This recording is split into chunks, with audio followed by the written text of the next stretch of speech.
அஸ்ஸலாமு அலைக்கும் வரஹ்மத்துல்லாஹி தஆலா வபரகாத்துஹு. வாய்ஸ் சொல்லுங்க. அல்ஹம்துலில்லாஹ் ரப்பில் ஆலமீன். ஸ்ஸலாத்து வஸ்ஸலாமு அலா ரசூலிஹில் கரீம். அம்மா பஅத். ஃபக்கத் கால அல்லாஹு தஆலா ஃபில் குர்ஆனில் கரீம் வல் ஃபுர்கானில் மஜீத். أعوذ بالله من الشيطان الرجيم. بسم الله الرحمن الرحيم. حاميم والكتاب المبين إنا أنزلناه في ليلة مباركة إنا كنا منذرين. صدق الله العلي العظيم.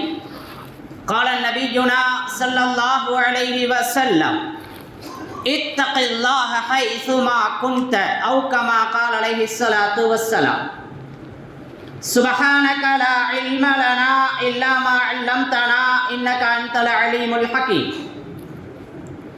رب اشرح لي صدري ويسر لي أمري واحلل عقدة من لساني يفقهوا قولي.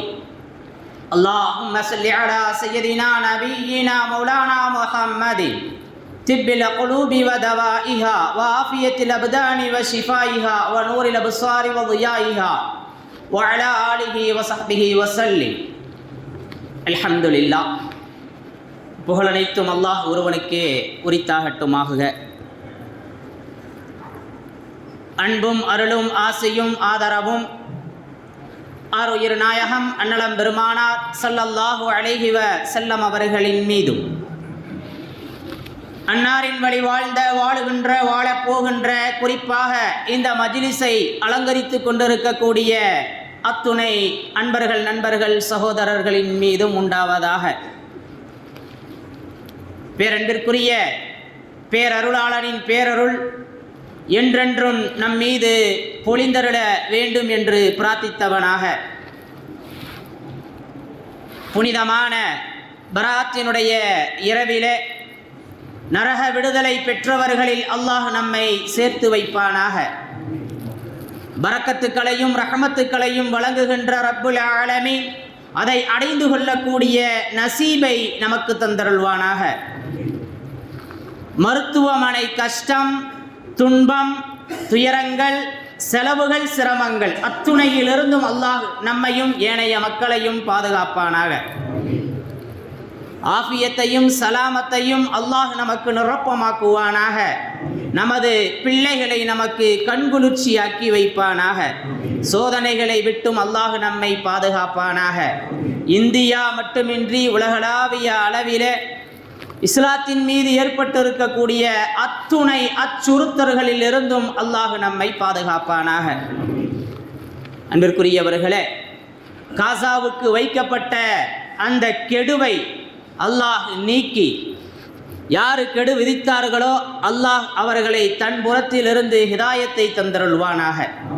அன்பிற்குரியவர்களே, இந்தியாவில் மஸ்ஜிதுகள், மதரசாக்கள், ஹான்காக்கள், இறை நேசர்களினுடைய அந்த அடக்கஸ்தலமாக இருக்கக்கூடிய தர்காக்கள், அதன் மீது ஏற்பட்டிருக்கக்கூடிய எல்லா தாக்குதல்கள், அரசியல் காழ்ப்புணர்ச்சிகள் அத்துணையில் இருந்தும் அல்லாஹ் நிவாரணத்தை தந்து ஏனைய இஸ்லாமிய மக்கள் அனைவர்களுக்கும் மனதிலே மகிழ்ச்சியை அல்லாஹ் வழங்குவானாக. அன்பிற்குரியவர்களே, ஒரு கவலையான கஷ்டமான ஒரு சூழ்நிலையில்தான் இந்த பராத்தை நாம் அடைந்திருக்கிறோம். அன்பிற்குரியவர்களே, கொஞ்சம் கொஞ்சமாக, சன்னம் சன்னமாக இஸ்லாமிய விழுமியங்கள் நசுக்கப்பட்டு கொண்டிருக்கிறது. அதை நாம் கண்டும் காணாமலும் வாழக்கூடிய ஒரு துரதிர்ஷ்டமான ஒரு காலகட்டம். எங்கோ மஸ்ஜிதுகள் இடிக்கப்பட்டது, எங்கோ இஸ்லாமிய ஸ்தாபனங்கள், மதரசாக்கள் காணாமல் ஆக்கப்பட்டது, இழுத்து மூடப்பட்டது. கொஞ்சம் கொஞ்சமாக நெருங்கி நமக்கு அருகிலும் வந்து விட்டார்கள், இன்னும் வருவார்கள். ஆனால் அத்துணையிலும் நமது நிலைப்பாடு என்ன என்ற ஒரு கேள்வியோடு, அன்பிற்குரியவர்களே, காசாவை கபலீகரமாக்குவதற்காக அங்கிருந்து வெளியேற வேண்டும் என்று அறிவிக்கப்பட்டிருக்கிறது. ரொம்ப இல்லை என்று சொன்னால் இந்த போர் நிறுத்த ஒப்பந்தம் அது ரத்து செய்யப்படும் என்ற அறிவிப்பு மனதிலே ரணமாக காட்சியளிக்கிறது. அனைத்திற்கும் ஹஸ்புனல்லாஹ், அல்லாஹு போதுமானவர். அல்லாஹுவினுடைய கையில் தான் அத்துணையும் இருக்கிறது. இன்றைய இரவு இருக்கிறதே, இது கலா கதிரை நிர்ணயம் செய்யக்கூடிய இரவாக இருக்கிறது. இன்றைய இரவினுடைய விஷயங்களை பற்றி நாம் சொல்வோமேயானால், அடுத்த ஆண்டு யாருக்கு திருமணம் முடியும், யார் எப்பொழுது இறந்து போவார்கள், யாருக்கு குழந்தை பிறக்கும், யார் வீடு கட்டுவாங்க, யாருக்கு என்ன என்ன நிஅமத்துக்கள் எல்லாம் கிடைக்கும் என்ற அந்த கலாவில் முடிவு செய்யப்பட்டது மலக்குகளிடத்திலே ஒப்படைக்கப்படுகிறது. பட்ஜெட் தாக்கல் செய்யப்படுகின்ற ஒரு இரவு தான் இந்த இரவு. அன்பிற்குரியவர்களே, இன்னொரு விஷயம் இங்கே நாம் கவனிக்க வேண்டியது என்னவென்று சொன்னால், அல்லாஹ் முதல் வானத்திற்கு இறங்கி வருகிறான்.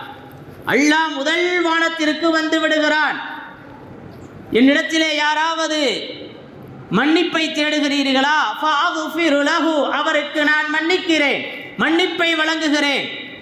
மையர்சுகுஹு, யாராவது என்னிடத்திலே ரிஸ்கை தேடினால் ஃபஅர்சுகுஹு, அவருக்கு நான் ரிஸ்க் வழங்குகிறேன். இன்னைக்கு தேவை அதுதான். இன்னைக்கு நிரப்பமான வாழ்வு இருக்கிறது. லட்சக்கணக்கான ரூபாய் சம்பாதிக்கிறார்கள் சகோதரர்கள்.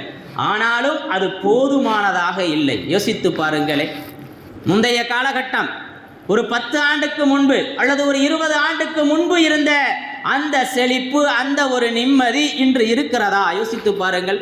ஆனால் பணம் நம்மிடத்தில் நிறைய இருக்கிறது, இல்லை என்பதற்கு அல்ல. ஆக ரிஸ்க் என்பது மன நிம்மதியையும் சார்ந்ததுதான். வெறுமனே உணவு என்று நீங்கள் நினைத்து விடக்கூடாது. ரிஸ்க் என்பது வெறுமனே உறைவிடம் என்று நீங்கள் நினைத்து விடக்கூடாது. இது இன்று அன்றைய முகலாயர்களினுடைய அந்த அற்புதமான கட்டிடக்கலையை விட அற்புதமான முறையிலே இன்று இல்லங்கள் கட்டப்படுகிறது. கண்ணுக்கு குளிர்ச்சியாக அழகாக கட்டப்படுகிறது. ஆனால் அதில் சக்கீனத் என்பது இல்லை, அதில் மன நிம்மதி என்பது இல்லை. அன்பிற்குரியவர்களே, இப்படிப்பட்ட ஒரு காலகட்டம். அல்லாஹ் சொல்றான், ஃபஅர்சுகுஹு, உங்களுக்கு நான் ரிஸ்க் வழங்குகிறேன். அதே மாதிரி யாருக்காவது ஏதாவது முசீபத், இடையூறு, மனசஞ்சலம், கஷ்டம், கவலை எதுவிருந்தாலும் அதை நான் நீக்கித் தருகிறேன்னு சொல்றான். இங்கே ஒரு விஷயம் நமக்கு புலப்படுது. அல்லாஹ் 7 வானத்தை தாண்டி அரிசில் இருக்கிறான். எல்லாமே நாம் விளங்குவதற்காக சொல்லப்பட்ட விஷயங்கள். நம்ம பிடரி நரம்புக்கு பக்கத்தில் இருக்கிறான். நீங்கள் எங்கிருந்து கூப்பிட்டாலும் ஃபைனமாக்கும், அவன் உங்களுடன் இருக்கிறான், ரொம்ப தூரத்தில் இல்லை. இன்னும் அதை அல்லாஹ் மெருகுபடுத்தி இந்த நிஸ்ஃபுல் ஷஅபான்ல, இந்த பராத்தினுடைய இரவுல முதல் வானத்துக்கு வருவதாக சொல்லப்படுகிறது. அல்லாஹ்வுக்கு கால் இருக்குது, அங்கிருந்து ஏணியில இறங்கி வருவான். அப்படியா? நம் விளங்கிக் கொள்வதற்காக ரசூலுல்லாஹி ஸல்லல்லாஹு அலைஹி வஸல்லம் அவர்கள் இப்படி அற்புதமாக படம் பிடித்து காட்டுகிறார்கள். அல்லாஹ் இறங்கி வர்றான். அல்லாஹ் யாரு? அல்லாஹு அக்பர். அல்லாஹ் யாரு? அல்லாஹ் பெரியவன். இன்னைக்கு நாம நிறைய பேர் நம்மளை பெரியவன் பெரியவன் சொல்லிக்கிட்டு இருக்கிறோம். நான் தாங்க எல்லாம், என்னால தாங்க எல்லாம் நடக்குது, நான் செஞ்ச வியாபாரத்தில் எனக்கு கிடைச்சதுங்க, நானுங்க என்று நாம் பெருமிதப்பட்டு கொண்டிருக்கிறோம், பெருமைப்படுகிறோம். அல்லாஹ் பாதுகாக்கணும். அல்லாஹ் எனக்கு கொடுத்ததுங்க, அல்லாஹ் எனக்கு வாய்ப்பளிச்சதுங்க, அல்லாஹ்வுடைய பிச்சைங்க, அப்படி சொல்லணும். அவன் தான் உண்மையான முஃமின், அவன் தான் உண்மையான முஸ்லிம். அன்பிற்குரியவர்களே, அல்லாஹ் யாரு? மிகப்பெரியவன். அவனை விட உயர்ந்த சக்தி எதுவும் கிடையாது. அவன் இறங்கி வர்றான். இந்த பலகீனமான, அசுத்தமான, விந்து துளியினால் படைக்கப்பட்ட இந்த மனிதனை தேடி. இன்னைக்கு ஒரு மாமனாரு பிரச்சனை வந்துடுது, மகளுக்கும் மருமகனுக்கும் பஞ்சாயத்து பேசணும், கொஞ்சம் இறங்கி போங்கன்னு சொன்னால் எவ்வளவு தேங்க இறங்கி போகிறது, எவ்வளவுதான் இறங்கி போகிறது. அவன் சரியில்லைங்க, அந்த ஆளுக்கு கொடுத்து என் மகளோட வாழ்க்கையே போச்சுங்க, இனி 2ல் 1 பார்த்துறணும், வாமா வீட்டுக்கு போகலாம். இப்படி தான் இறங்கிக்கிட்டு இருக்கிறாரு. அல்லாஹ் இறங்கி வர்றான். அல்லாஹ் இறங்கி வர்றதாக ஹதீஸுகள் நமக்கு வழிகாண்பிக்கிறது. இன்னைக்கு சின்ன சின்ன விஷயங்கள், குடும்பம் இணக்கமாக சுபிச்சமாக வாழணும்னு சொன்னால் கொஞ்சம் அந்த இறங்குதல் நம்மள்கிட்டையும் வேணும். மேலே ஏறி உச்சாணியில் ஏறி உட்காரக்கூடாது, கொஞ்சம் இறங்கி வந்துடணும், தப்பே கிடையாது. அங்கு நமது பிள்ளையினுடைய வாழ்வு மெருகேறும், அழகூட்டும், தங்கமாக ஜொலிக்கும். கொஞ்சம் யோசிச்சு பாருங்க. நீங்கள் அமைதியாக ஒரு இடத்துல உட்காந்து ஒரு பிரச்சனை, கொஞ்சம் யோசிச்சு பார்த்தீங்கன்னா அதற்கான சாவியை அல்லாஹ் உங்களுக்கு கொடுத்துருவான். இன்னைக்கு நிறைய பிரச்சனை தீர்க்கவே முடியாதுன்னு இருக்கிற மாதிரி நாம யோசிக்கிறோம். ஆனா அத்துணைக்கும் தீர்வு அல்லாஹ்விடத்தில் இருக்கிறது. அன்பிற்குரியவர்களே, ஆக அல்லாஹ் இறங்கி வர்றான். இன்னைக்கு மாமியார் மருமகள்கிட்ட இறங்கிறது இல்லை, மருமக மாமியார்கிட்ட இறங்கிறது இல்லை, பிள்ளைகள் தந்தைகிட்ட இறங்கிறது இல்லை. இதை விட கேவலம் வேற என்ன? அத்தாதானே நம்ம அம்மா என்ற அந்த ஒரு சித்தாந்தமே இல்லாமல் போய்விட்டது. அல்லாஹ் பாதுகாக்கணும். இன்றைய தலைமுறை ரொம்ப தூரம் போயிட்டு இருக்கிறாங்க. மெட்டீரியல் உலகமாக இருக்குது. இன்றைய தலைமுறை ஃபாஸ்ட் ஃபுட் உலகத்தில் இருக்கிறதுனால எடுத்தேன் கவிழ்த்தேன் என்று முடிவெடுக்கிறது. அல்லாஹ் பாதுகாக்கணும். அன்பிற்குரியவர்களே, அல்லாஹ் இறங்கி வர்றான். அல்லாஹ் இறங்கி வந்து, நான் உங்களை மன்னிக்கிறேன், என்கிட்ட மன்னிப்பு கேளு, நான் உனக்கு ரிசுக்கு தர்றேன், நான் உனக்கு ரிசுக்கு தருகிறேன், கேளு என்று அல்லாஹ் சொல்லுகிறான். எல்லா முசீபத்தையும் நீக்கி வைக்கிறேன், என்கிட்ட கேளுங்கிறான். ஆனா கேட்கிறோமா? கேட்பதற்கு தகுதியானவர்களாக நாம இருக்கிறோமா? அன்பிற்குரிய அல்லாஹுவின் நல்லடியார்களே, அதே மாதிரி இந்த இரவு இருக்கிறதே, இந்த இரவு உண்மையிலேயே ரமலானுக்கு அடுத்தபடியான ஒரு அற்புதமான இரவாக இருக்குது. ரமலானுக்கு அடுத்தபடியா அல்லாஹ் சொல்லுவான், இன்னா அன்ஸல்நாஹு ஃபீ லைலத்தின் முபாரகா. இந்த இரவு பரக்கத்தான இரவு. இந்த பரக்கத்தான இரவுல தான் அல்லாஹ் குர்ஆனை இறக்கி வச்சதா சொல்றான். இன்னொரு வசனத்தில் அல்லாஹ் சொல்றான், இன்னா அன்ஸல்நாஹு ஃபீ லைலத்தில் கத்ர். லைலத்துல் கத்ருடைய இரவுல இந்த குர்ஆனை நாம இறக்கி வச்சோம். எங்கேயோ சிக்கலா இருக்கே. இந்த இரவுல குர்ஆன் இறங்கியதாக ஒரு வசனம், லைலத்துல் கத்ரில் இறங்கியதாக இன்னொரு வசனம், எங்கேயோ இடிக்குது. இப்போ எந்த இரவுல குர்ஆன் இறங்கியது? எந்த இரவுல குர்ஆன் இறங்கியது? இரண்டு இரவிலும் இறங்கியது. இரண்டு இரவிலும் இறங்கியது. அல்லாஹ் இறக்கி வச்சான். லவ்ஹுல் மஹ்ஃபூல்ல அல்லாஹ் குர்ஆன் இருந்துச்சு. எல்லாமே அங்க இருக்கு. Inch by inch, A to Z அத்துணையும் அல்லாஹ் அங்கு பதிவு செய்து வைத்திருக்கிறான். அப்படி லவ்ஹுல் மஹ்ஃபூல்ல குர்ஆனும் இருந்துச்சு. அந்த குர்ஆனை அல்லாஹ் முதல் வானத்தில் பைத்துல் இஸ்ஸா, கண்ணியமான ஒரு வீடு அப்படின்னு சொல்லக்கூடிய அந்த பைத்துல் இஸ்ஸாவில் இறக்கி வச்சான். இந்த இரவுல அல்லாஹ் லவ்ஹுல் மஹ்ஃபூல்ல இருந்து பைத்துல் இஸ்ஸான்னு சொல்லக்கூடிய முதல் வானத்தில் இருக்கக்கூடிய அந்த இடத்துக்கு அல்லாஹ் குர்ஆனை இறக்கி வச்சான். அதற்கு பின்பு ரசூலுல்லாஹி ஸல்லல்லாஹு அலைஹி வஸல்லம் அவர்களுக்கு 40 வயதை அடைந்த போது, நுபுவத்தினுடைய அந்த நுட்பத்தை கொடுக்கின்ற போது, சூரத்துல் அலக் அப்படின்னு சொல்லக்கூடிய குர்ஆனினுடைய அந்த முதல் இறங்கிய அந்த வசனத்தை, அந்த சூரத்தினுடைய முதல் 5 அத்தியாயங்களை லைலத்துல் கத்ரினுடைய இரவிலே அல்லாஹ் இறக்கனா. அதிலிருந்து சன்னமாக தேவைக்கு தகுந்த மாதிரி 23 ஆண்டுகளாக ஜிப்ரைல் அலைஹிஸ்ஸலாத்து வஸ்ஸலாம் அவர்களின் மூலமாக நபி பெருமானார் ஸல்லல்லாஹு அலைஹி வஸல்லம் அவர்களுக்கு கொண்டு வந்து கொடுக்கப்பட்டார். அன்பிற்குரியவர்களே, 2 இரவிலேயுமே குர்ஆன் இறங்கியது. அப்படிப்பட்ட ஒரு அற்புதமான ஒரு இரவு தான் இந்த இரவு. அல்லாஹ் குர்ஆனை இறக்கணுங்கிறதுக்கே இந்த மாதிரியான இரவுகளை நமக்கு வழங்கினான்னு சொல்லப்படுது. உண்மையிலேயே வாய்ப்புகளை பயன்படுத்தி கொள்ள வேண்டும், தவற விட்டு விடக்கூடாது. ஏதோ சில சலனமான காரணங்கள், தேவையில்லாத சர்ச்சைகள், இது மாதிரியான இரவுகள் புறக்கணிக்கப்படுவது வேதனையிலும் வேதனை. அடைந்து கொண்டவர்கள் பாக்கியசாலி. அல்லாஹ் எப்பொழுதும் நிரந்தரமாக நம்மை பாக்கியவான்களாக ஆக்கி வைப்பானார். அன்பிற்குரியவர்களே, ஒரு தடவை ரசூலுல்லாஹி ஸல்லல்லாஹு அலைஹி வஸல்லம் சஹாபாக்கள் உட்கார்ந்துருக்கிறாங்க. அப்போ ஒரு தகவலை சொல்லுவாங்க. சில மனிதர்கள், சில கூட்டம் இருக்குது, எந்த கேள்வியுமே இல்லாமல் சொர்க்கத்துக்கு போயிடுவாங்கன்னு சொல்லுவாங்க. மறுமை நாளில், கியாமத்து நாளில் கேள்வி கணக்கு இல்லாமல் சொர்க்கம் போகிறதுங்கிறது மாபெரும் பாக்கியம். அல்லாஹ் கேட்டான்னு வச்சுக்கோங்க, நகல முடியாது. அல்லாஹும்ம அஹ்சின் ஹாசிபன ஹிசாபை யசீரா, என்னுடைய கேள்வி கணக்கை நீ அழகாக்கிடு, லேசாக்கிடு. அல்லாஹ்வுடைய கருணையை கொண்டு, கிருபையை கொண்டு எனக்கு அதிலிருந்து நிவாரணம் வேண்டும், வெற்றி வேண்டும் நபி கேட்க சொல்கிறாங்க. அல்லாஹ் பிடிச்சா பிடி தளராது. இன்னைக்கு உலகத்தில் ஆளக்கூடியவர்களுடைய சில பிடியவே நம்மளால் தாங்க முடியலை. உணர்றமா இல்லையா? இப்போ அல்லாஹ்வுடைய பிடி எப்படி இருக்கும்? அல்லாஹ்வுடைய பிடி மிகவும் கடுமையானது. ஆனால் அல்லாஹ் பிடிச்சிட்டான்னா 1 இன்ச் நகர முடியாது. அப்படி எந்த கேள்வியுமே இல்லாம பிடியுமே இல்லாம ஒரு கூட்டம், ஒரு சில மனிதர்கள் சொர்க்கத்திற்குள் நுழைந்து விடுவார்கள். யார் அது? எல்லா சஹாபாக்களுக்கு ஆச்சரியம். உங்களுக்கு இருக்கா? யார் அது அந்த கூட்டம்? யார் அந்த மனிதர்கள்? எல்லாரும் அப்படியே நபியை பார்த்துக்கிட்டே இருக்கிறாங்க.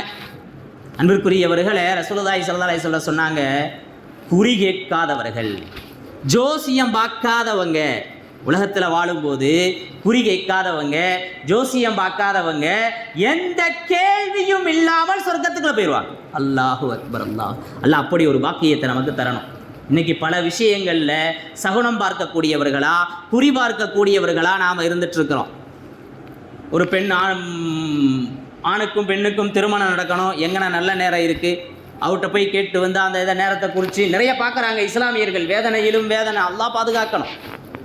அன்பிற்குரியவர்களே, சுபஹு தொழுதான் நல்ல நேரம். சுபுகு தொழுகலைன்னா அவன் வாழ்க்கையில் அது கெட்ட நேரம். எத்தனை பேர் சுபுகு தொழுது நம்ம வாழ்க்கையை நல்ல நேரமாக்கி இருக்கிறோம். எல்லாருமே நல்ல நேரத்தை விரும்புகிறோம், மறுக்கலை. எல்லாருமே நல்ல நேரம் வேணுங்கிறோம். உங்களுடைய அந்த கொள்கைக்கு நானும் வந்துடுறேன். எல்லாருக்குமே நல்ல நேரம் வேணும். நல்ல நேரம் எங்கே இருக்கு? காலண்டரில் குறிக்கப்பட்டு இருக்கிறதே அதுலையா? காலண்டரில் குறித்து வைக்கப்பட்டு இருக்கிறதே நல்ல நேரம் என்று, அதுல அல்ல. மன் ஸல்லா ஸலாத்தல் ஃபஜ்ரி ஜமாஅத்தன் ஃபீ திம்மத்தில்லாஹ், யாரு ஃபஜ்ரு தொழுகையை ஜமாத்தோடு தொழுகிறாங்களோ அல்லாஹ்வினுடைய பாதுகாப்பு வளையத்தில் வந்துடுறாங்க. அல்லாஹ்வுடைய வளையத்துக்குள்ள வந்தவங்களுக்கு வெற்றி கிடைக்குமா கிடைக்காதா? என் பொறுப்புல என் மனைவி இருக்கிறாள், என் மகன் இருக்கிறான், என்னை சார்ந்தவர்கள் இருக்கிறார்கள், அவர்களுடைய அத்துணைக்கும் நான் பொறுப்பு. சின்ன உடல்நிலை சரியில்லை, காய்ச்சல் முடியல, உடனே அதற்கான நிவாரணத்தை நான் தேடுவனா இல்லையா? இப்போ அல்லாஹ்வுடைய வளையத்துக்குள்ள வந்துட்டா நமக்கான நிவாரணத்தை அல்லாஹ் தேடுவானா இல்லையா? இப்போ நல்ல நேரங்கிறது ஃபஜ்ரு தொழுகையில் இருக்குது. இன்னைக்கு அது நம்மள்ட்ட எப்படி இருக்கு? ஹைர் அல்ஹம்துலில்லாஹ். அன்பிற்குரியவர்களே, விஷயத்துக்கு வர்றேன் நான். இப்போ சஹாபாக்கள் பார்க்குறாங்க, நபி ஸல்லல்லாஹு அலைஹி வஸல்லம் சொன்னாங்க, குறி கேட்காத, குறி பார்க்காத அந்த மனிதர்கள்னு சொன்னாங்க. உடனே ஒரு சஹாபி எந்திரிச்சாங்க, உக்காசத் இப்னு மிஹ்சான் அப்படின்னு சொல்லக்கூடிய சஹாபி. இதான் வாய்ப்பை பயன்படுத்துகிறார்கள். நமக்கு கிடைக்கின்ற வாய்ப்புகளை நாம் தவற விட்டு விடக்கூடாது. எந்திரிச்சாங்க உடனே உக்காசத் இப்னு மிஹ்சான், யா ரசூலல்லாஹ், அந்த கூட்டத்தில் என்னையும் சேர்த்து வைங்களேன் அப்படின்னு கேட்டாங்க. கேள்வி கணக்கே கேட்காமல் சூனத்திற்குள் பிரவேசிக்கிறார்களே, அதில் என்னையும் சேர்த்துருங்க, உங்களுக்கு அந்த பாக்கியம் கிடைக்கும் போங்க அப்படின்ட்டாங்க ரசூலுல்லாஹி ஸல்லல்லாஹு அலைஹி வஸல்லம். உங்களுக்கும் அந்த பாக்கியம் கிடைக்கும். இப்படித்தான் நமக்கு சில வாய்ப்புகள், சில நேரங்கள் அல்லாஹ் அமைத்து கொடுப்பான். அதை நாம் தவற விட்டுறக்கூடாது. அப்படிப்பட்ட ஒரு அற்புதமான ஒரு இரவு இது. முழுமையாக பயன்படுத்த வேண்டும். இரவு முழுவதும் வணக்கத்தில் கழிக்க வேண்டும். எந்த நேரத்தில் அல்லாஹ் நம்மளுடைய துஆக்களை கபூல் செய்வான் என்று தெரியாது. கடைசி பட்சம் இறை இல்லத்தோடு நாம் பயணித்தால், இறை இல்லத்திலே நாம் தங்குமிடத்தை ஆக்கி இருந்தால், நிச்சயம் அதில் ஏதாவது ஒரு சூழ்நிலையிலே அல்லாஹ்வினுடைய அந்த ரஹ்மத்தை, பரக்கத்தை நாம் பெற்றுக்கொள்ளலாம். அன்பிற்குரியவர்களே, இன்னொரு தடவை கூட ரசூலுல்லாஹி ஸல்லல்லாஹு அலைஹி வஸல்லம் ஒரு சஹாபிட்ட கேட்பாங்க, நீங்கள் எதையாவது கேளுங்களேன், உங்களுக்கு நான் தர்றேன். கேட்கறது யாருங்க? ஈருலக நாதர் அண்ணலம் பெருமானார் ஸல்லல்லாஹு அலைஹி வஸல்லம், சய்யிதுல் அன்பியா, நபிமார்களினுடைய தலைவர், ஹாத்தமுன் நபி கேட்குறாங்க. அவர் கேட்டார், பால் கறக்கிற மாதிரி எனக்கு ஒரு ஒட்டகம் வேணும் அப்படின்னு. பால் கறக்கிற மாதிரி ஒரு ஒட்டகம் வேணும்னு கேட்க நபி ஸல்லல்லாஹு அலைஹி வஸல்லம் சொன்னாங்க, என்ன இப்படி கேட்டீங்க?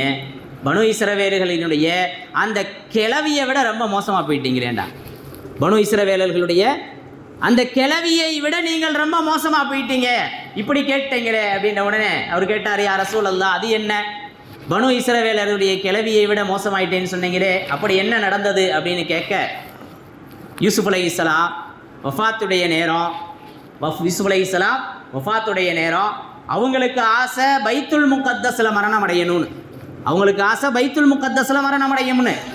ஆனால் இவங்க எகிப்தில் இருக்கையிலேயே, மிஸ்ரில் இருக்கையிலேயே மலக்குல் மௌத்து வந்துட்டாங்க. பொதுவாக நபிமார்கள்ட்ட அனுமதி கேட்டுட்டு தான் ரூஹ் வாங்கப்படும். நம்மள்ட்டலாம் அப்படி கிடையாது. நபிமார்கள்ட்ட உங்கள் ரூஹ் அல்லாஹ் வாங்க சொல்லி இருக்கான்னு கேட்கப்படும்.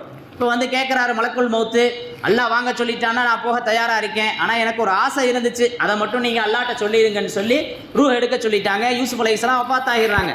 100 ஆண்டுகள் கடந்து மூசா அலைஹிஸ்ஸலாம் காலத்தில் அல்லாஹ் மூசா அலைஹிஸ்ஸலாத்துக்கு ஒரு உத்தரவு போட்டான். இந்த மாதிரி யூசுப் அலைஹிஸ்ஸலாம் எகிப்தில் அடக்கப்பட்டிருக்கிறாங்க, அவங்களுடைய பிரதத்த ஜனாசாவை எடுத்து நீங்கள் பைத்துல் முகத்தஸில் அடக்கணும் அப்படின்னு ஒரு உத்தரவு போட்டான். இப்போ மூசா அலைஹிஸ்ஸலாம் பார்க்குறாங்க, எங்கே யா அல்லாஹ் யூசுப் அலைஹிஸ்ஸலாத்தினுடைய ஜனாசா அடக்கப்பட்டிருக்கிறது, எந்த இடம்னு தெரியலை. அல்லாஹ் சில நேரங்களில் சோதனைகளை கொடுப்பான். யாருக்கு அல்லாஹ் விரும்புகிறானோ அந்த அடியார்களை சோதிப்பான். சோதனை இல்லாமல் எதையுமே அல்லாஹ் நமக்கு தரமாட்டான். அப்படி நபியையே சோதிக்கிறான். இப்போ நம்மளாம் எம்மாத்திரம் யோசிச்சு பாருங்க, சின்ன சின்ன சோதனைகள், அல்லாஹ்வை நிந்திக்கக்கூடிய வார்த்தைகள் நம்மிலிருந்து வெளிப்படுகிறது. பொறுமை காக்க வேண்டும். அல்லாஹ் நாடியது நடந்தது என்கின்ற அந்த சிந்தனை நம் உள்ளத்தில் வேண்டும். இன்னைக்கு சமூகம் ரொம்ப தூரம் வெளியில் போய்கிட்டு இருக்குது.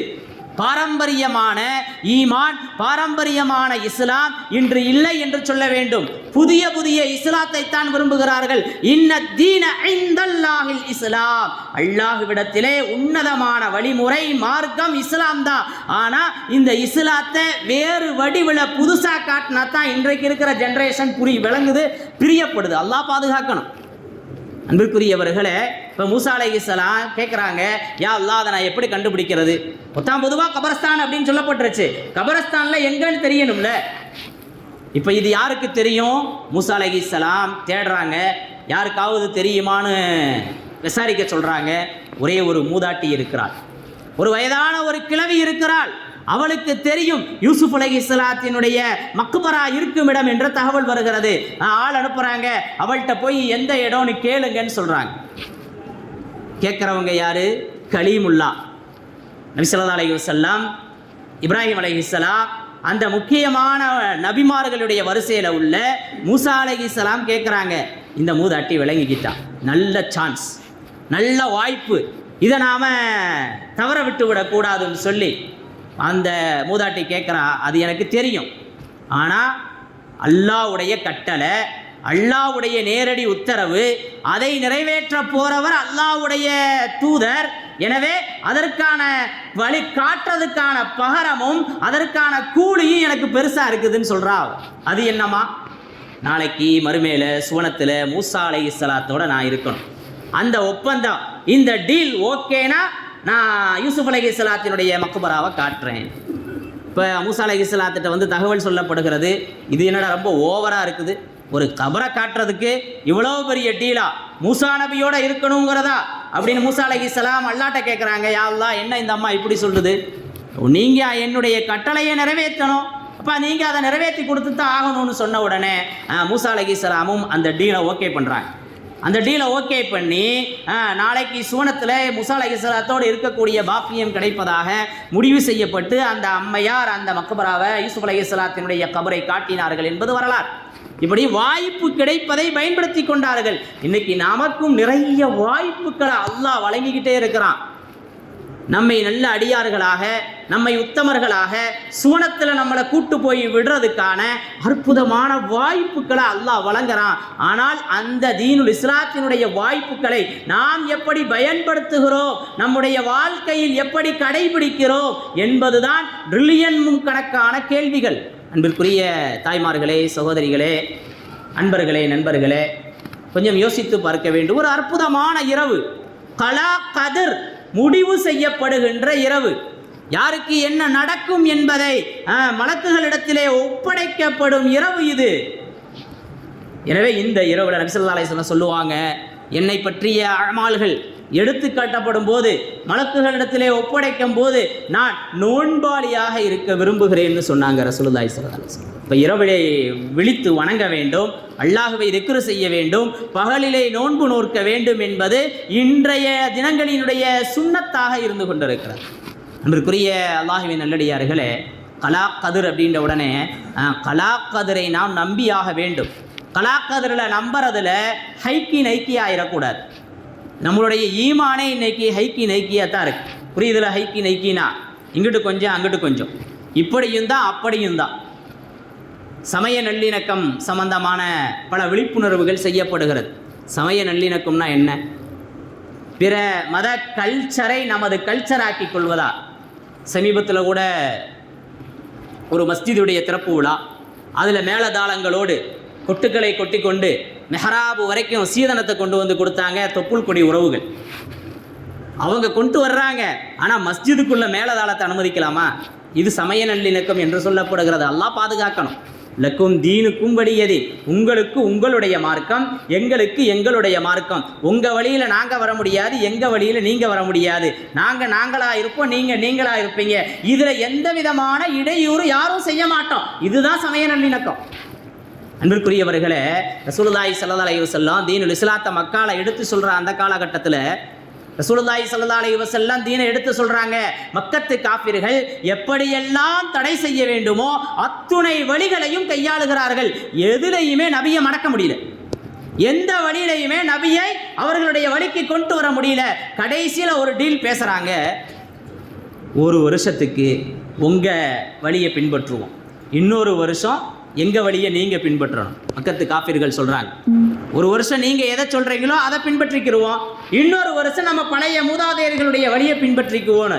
அப்போ சொன்னாங்க, ஒரு கையில் சூரியனையும் இன்னொரு கையில் சந்திரனையும் நாகரணிபா பாட்டை கேட்டு கேட்டு நமக்கெல்லாம் மனப்பாடமாக இருக்கும். கொடுத்தாலும் நான் இதை விடமாட்டேன் அப்படின்னு சொன்னாங்களா இல்லையா? அந்த டீல் தான் சமய நல்லிணக்கம். ஆனால் அதை இன்றைக்கி விட்டு கொடுத்துட்டு போகக்கூடிய சூழ்நிலைகள் அல்லாஹ் பாதுகாக்கணும். இன்றைக்கி நிறைய விஷயங்களில் தீனுல் இஸ்லாத்தை நாம் விட்டு கொடுத்துக்கிட்டே இருக்கிறோம். அல்லாஹ் நம்மளையும் விட்டு கொடுத்துருவோம், அல்லாஹ் பாதுகாக்கணும். அன்பிற்குரியவர்களே, இன்றைய இந்த தினம் இருக்கிறதே, இப்போ கலா கதிர் முடிவு செய்யப்பட்டது, அதை நாம் முழுமையாக நம்பணும். அன்பிற்குரியவர்களே, ரசூலுல்லாஹி ஸல்லல்லாஹு அலைஹி வஸல்லம் அழகாக சொல்லி காட்டுவாங்க. அல்லாஹ் பேனாவை படைச்சா பேனாவை படைச்சு அதை ஒளியை கொண்டு எழுதலாம். லஹ்வுல் மஹ்ஃபூஸில் ஒளியை கொண்டு எழுத சொன்னான். இப்போ பேனா கேட்டுச்சு, எதை நான் எழுதுறது அப்படின்னு. பேனா கேட்ட உடனே கியாமத்து வரைக்கும் இருக்கிற எல்லாத்தையும் எழுதி முடிச்சிரு அப்படின்னு சொல்லிட்டான். இப்போ எல்லா தகவல்களும் லவ்ஹுல் மஹ்ஃபூஸில் பதிவு செய்யப்பட்டிருக்கிறது, முடிவு செய்யப்பட்டிருக்கிறது. அந்த லவ்ஹுல் மஹ்ஃபூஸில் இருந்து தான் இன்றைய தினத்தில் நம்முடைய காரியங்களை எடுத்து சொல்கிறான் மலக்குகள் இடத்துல. அல்லாஹ் குர்ஆனில் லவ்ஹுல் மஹ்ஃபூஸை பற்றி நிறைய சொல்கிறான். சூரத் யாசீனில் கூட சொல்லுவான், குல்ல ஷைஇன் அஹ்ஸைனாஹு ஃபீ இமாமின் முபீன். எல்லா விஷயமுமே இமாமின் முபீனில் கணக்கிடப்பட்டிருக்கிறது. லவ்ஹுல் மஹ்ஃபூஸுக்கு இமாமின் முபீன்னு ஒரு பேர் இருக்குது, கிதாபும் மக்னூன் அப்படின்னு ஒரு பேர் இருக்குது. பல் ஹுவ குர்ஆனும் மஜீத் ஃபீ லவ்ஹின் மஹ்ஃபூஸ். குர்ஆன் மஜீத் இருக்கிறதே அது லவ்ஹுல் மஹ்ஃபூஸ்ல இருக்குது. நான் இன்னைக்கு இங்கே பேசுவேங்கிறதும் லவ்ஹுல் மஹ்ஃபூஸ்ல இருக்குது. நீங்கள் அதையெல்லாம் கேட்க வேண்டும் என்பதும் லவ்ஹுல் மஹ்ஃபூஸ்ல இருக்கிறது. அத்துணையும் லவ்ஹுல் மஹ்ஃபூஸ்ல இருக்குது. லவ்ஹுல் மஹ்ஃபூஸ் எங்கே இருக்குது? அல்லாஹ்வுடைய அர்ஷில் தொங்கிக்கிட்டு இருக்குது. லவ்ஹுல் மஹ்ஃபூஸ் எவ்வளவு பெரியது? வானத்துக்கும் பூமியும் இருக்கிற மாதிரி 700 மடங்கு பெருசு.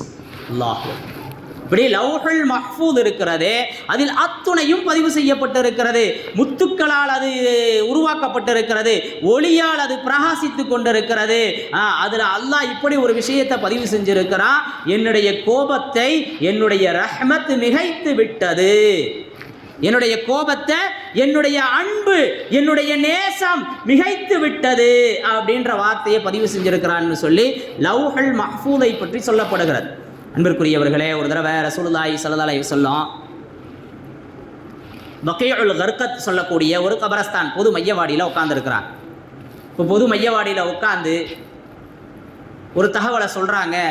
இந்த பாருங்க, எந்த மனிதன் நல்லவன் யார் கெட்டவன் அப்படிங்கிறத அல்லாஹ் ஏற்கனவே முடிவு செஞ்சு வச்சிட்டான் அப்படின்னு சொன்ன உடனே அப்போ சஹாபாக்கள் கேட்குறாங்க, இப்போ அல்லாஹ் ஏற்கனவே முடிவு செஞ்சுட்டான், அல்லாஹ் ஏற்கனவே முடிவு செஞ்சுட்டான், இப்போ முடிவு செஞ்சுட்டான்னா நம்ம பாட்டுக்கு நம்ம உட்காந்துக்கலாம்ல, எதுக்கு வணங்கணும், எதுக்கு சம்பாதிக்கணும், எதுக்கு தான தர்மம் பண்ணணும், எதுக்கு நன்மைகளை தேடணும்? அல்லாஹ் முடிவு செஞ்சது தானே, அதுதானே நடக்க போகுது, புதுசாக ஒன்றும் நடக்க போகிறது இல்லையே.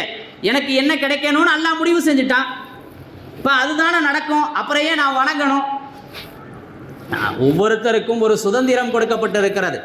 அல்லாஹ் குர்ஆன்ல சொல்லுவான், ஃபஅம்மா மன் அஅதா வத்தகா, யார் தான தர்மங்கள் செய்து அல்லாஹுவை பயந்து வாழ்கிறார்களோ, வஸத்தக பில் ஹுஸ்னா, நலவுகளை உண்மைப்படுத்துகிறார்களோ, ஃபஸனு யஸ்ஸிருஹு லில் யுஸ்ரா, அவருடைய அத்துணை வழிகளையும் அல்லாஹ் லேசாக்கி தந்துடுறான். வ அம்மா மன் காஃப, இன்னும் யார் பயப்படுறாங்களோ, யார் கஞ்சனா இருக்கிறாங்களோ, யார் அல்லாஹுவை பயப்படவில்லையோ அவர்களுடைய ஃபஸனு யஸ்ஸிருஹு லில் யுஸ்ரா, அவர்களுடைய வெளியேறும் இடத்தை அல்லாஹ் கஷ்டமாக்கிறதா அல்லாஹ் சொல்றான்.